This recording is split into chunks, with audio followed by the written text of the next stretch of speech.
গত বছর এই সময়ে আগস্ট মাসের দিকে ওয়াফা যখন আমার পেটে ছিল, আমি তেমন একটা খাওয়া-দাওয়া করতে পারতাম না। আমার সব খাবারের মধ্যে একটু ব্যাড স্মেল লাগতো। তো সেজন্যই আম্মু আমাকে সবসময় মাছ ভেজে দিত। আমি আলু ভাজি, ডাল আর মাছ এগুলোই খেতাম। আর মাছ বলতে ইলিশ মাছ। আমি আমার লাইফের সবচাইতে বেশি ইলিশ মাছ খেয়েছি গত বছর। বলতে গেলে মাসের ৩০ দিনের ৩০ দিন ২ বেলার খাবারের সাথে আমি ইলিশ মাছ দিয়ে ভাত খেতাম। তো আজকে যখন আব্বু বাজার করে নিয়ে এসেছে ইলিশ মাছ, তো আমার গত বছরের কথা খুব মনে পড়ছিল। আর কিছুদিন আগে আমি একটা ব্লগে আপনাদেরকে বলেছিলাম যে আমার বড় একটা পার্সেলের মধ্যে কি আছে বলতে পারলে তাকে আমি গিফট দিব। তো আপনারা এত বেশি ট্যালেন্টেড যে সবাই কিন্তু কারেক্ট আনসার দিয়েছেন, কিন্তু উইনার কে হয়েছে সেটা জানার জন্য পুরো ব্লগটা দেখতে হবে। তো হ্যালো এভরিওয়ান, আসসালামু আলাইকুম। কি অবস্থা সবার? আশা করছি সবাই ভালো আছেন। আলহামদুলিল্লাহ আমিও ভালো আছি। আমি মোস্ট অফ দি টাইম ঘুম থেকে ওঠার পরে থানাকা ফেস প্যাকটা লাগাই যদি হাতে সময় থাকে, আর যদি সময় না থাকে তাহলে আমি একটু সানব্লক লাগিয়ে নিই। কারণ সানব্লক মানে এমন না যে সেটা আপনাকে রোদে গেলেই লাগাতে হবে। রোদের আলো কিন্তু আমাদের বাসায়ও আসে,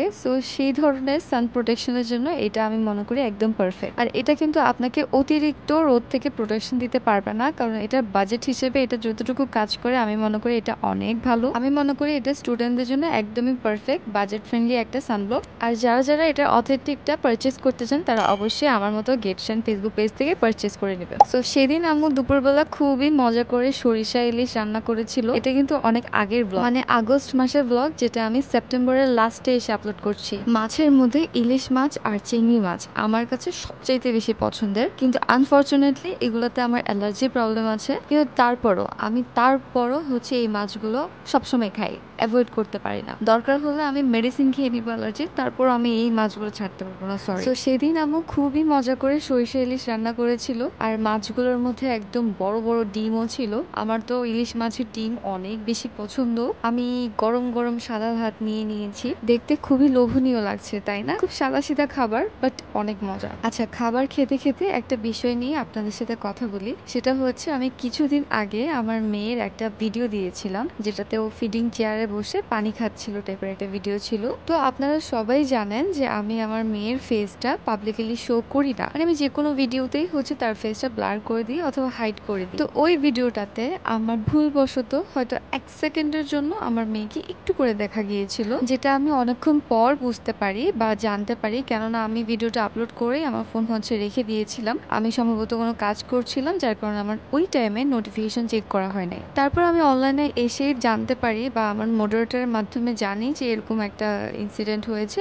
সামহাও কোনো না কোনো জায়গায় ওয়াফাকে একটু করে দেখা গিয়েছিল। তো ওই জিনিসটার স্ক্রিনশট নিয়ে অনেকেই কমেন্টসে দিয়ে দিচ্ছিল। আমি জানি আপনারা সবাই ওয়াফাকে অনেক বেশি পছন্দ করেন, অনেক বেশি ভালোবাসেন, কিন্তু এটা কি ঠিক বলেন? আমার সত্যি এই বিষয়টা দেখে খুবই খারাপ লেগেছে যে আপনারা এটা পাবলিকলি দেওয়া উচিত ছিল না। যাই হোক, আমি অনেকগুলো কমেন্টস ডিলিট করেছি, আমার মডারেটরও অনেকগুলো কমেন্টস ডিলিট করেছে, তারপরও কন্টিনিউয়াসলি সবাই দিচ্ছিল। তো এগুলো করিয়েন না, ও একটা ছোট বাচ্চা, তো ওকে আমি দেখাতে চাচ্ছি না। ইনশাল্লাহ কোনো একদিন অবশ্যই দেখাবো, ওই দিনটা পর্যন্ত অপেক্ষা করে। আচ্ছা যাই হোক, খাওয়া দাওয়া শেষ করে কিন্তু আমি ছাদ থেকেও ঘুরে এসেছি। ছাদ থেকে আসতে আসতে দেখলাম আব্বু পার্সেলটা খুলেও ফেলেছে, তো আমি ভিডিও করতে পারি নাই। যাই হোক, আপনাদের সবাইকে আমি জিজ্ঞেস করেছিলাম যে এই বড় পার্সেলটার মধ্যে কি আছে, আর আপনারা সবাই কারেক্ট আনসার দিয়েছেন যে এটার মধ্যে দোলনা আছে। আমি একটা পোস্ট করেছিলাম যেখানে আমি লিখেছিলাম আমার একটা স্বপ্ন পূরণ হয়ে গিয়েছে। আর আপনারা আমাকে এত বেশি ভালোবাসেন যে আপনারা অনেক ভালো ভালো কমেন্ট করেছিলেন আমার পোস্টটাতে। আমি আমার স্বপ্ন আমার সামর্থ্য অনুযায়ী দেখি। আমি এমন কোনো স্বপ্ন দেখি না যেটা আমি হয়তো কখনো পূরণ করতে পারবো না। তবে এটা আমার নেওয়ার ইচ্ছে ছিল যখন আমি একা ছিলাম, কিন্তু এখন দেখেন ঘুরে ফিরে আমার মেয়ের উসিলাই আমার এই জিনিসটা কিনা হয়ে গিয়েছে। দোলনাটা এত বেশি বড় যে এটা ঝুলানোর জন্য আমি কোনো স্পেসই পাচ্ছিলাম না। পরবর্তীতে আমি কি করলাম, বুদ্ধি খাটাই ড্রয়িং রুমের ফ্যানটা খুলে আব্বুকে দিয়ে ওখানে লাগিয়ে নিয়েছিলাম। নিজের বেলায় টাকা পয়সা খরচ করার সময় অনেক চিন্তা ভাবনা করেই করি, কিন্তু যখন মেয়ের বেলা আসে, ওর লাগবে মানে লাগবে, আমি আজকেই নিয়ে ফেলবো সেটা। তো যাই হোক, সবকিছুই আল্লাহর রহমত, আল্লাহ দিচ্ছে বলেই পাচ্ছি, আলহামদুলিল্লাহ। আল্লাহর কাছে অনেক অনেক শুক্রিয়া আমার এই সব ছোট ছোট স্বপ্নগুলোকে আস্তে আস্তে পূরণ করে দেওয়ার জন্য।